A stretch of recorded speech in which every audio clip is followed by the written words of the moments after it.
IDF Chief of Staff warns the Palestinians against escalations. JPost Knesset correspondent gives perspective on Israel Beitenu's uncertain future. Christians celebrate Christmas in Nazareth and Bethlehem. And Netanyahu wishes Middle Eastern Christians a safe and festive holiday.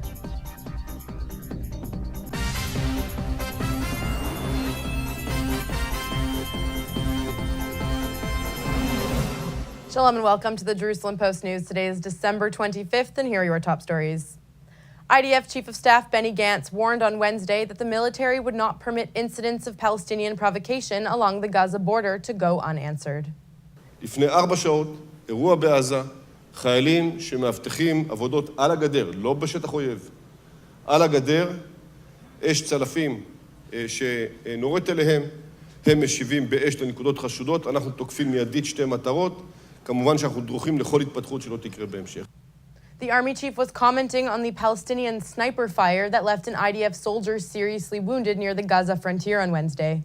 The IDF announced this morning that the injured soldier, a member of the Bedouin Reconnaissance Unit, is conscious and in stable condition, but remains hospitalized in the Soroka Medical Center's intensive care unit. 1 Palestinian was killed and several were injured in Israel's retaliatory strikes.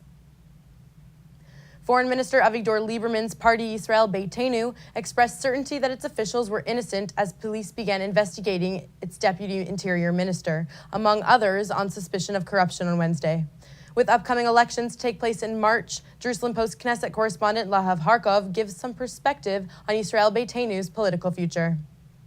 Israel Beitenu's political future following this corruption scandal is uncertain. Army Radio took a poll that showed that 40% of past Israel Beitenu voters who were considering voting for the party again in the 2015 election are now not considering it or are considering it less. So the scandal may be problematic for Israel Beitenu. Now, in the past, it's been counterintuitive. They've often done well when there have been corruption scandals because it increased a sense of victimhood and otherness in their voters, many of which are from the former Soviet Union. But this time it seems not to work, especially because Lieberman is distancing himself from his usual voter base and from his usual right-wing positions. Local and visiting Christians enjoyed Christmas Eve celebrations in Nazareth and Bethlehem on Wednesday, known as the hometown and birthplace of Jesus. Marching bands, dancers wearing costumes, and clergymen walked in procession towards the Church of the Annunciation in Nazareth, where worshippers believe Mary was told by the angel Gabriel that she would give birth to the Son of God. I have come to Nazareth today to celebrate the birth of Jesus, and since this is where it all started, we thought we start at the beginning. Prime Minister Benjamin Netanyahu wished Christians in the world a Merry Christmas this morning, lamenting the plight of Middle East Christians who he said are subject to persecution in every country of the region except Israel. Christmas is a special opportunity to spend time with loved ones and to celebrate this most festive of holidays. And as you gather with your families and your friends to celebrate this Christmas, and as you enjoy the blessings of the new year, I'm sure you'll remember those who are less fortunate, because Christian communities across the Middle East are experiencing a particularly difficult time.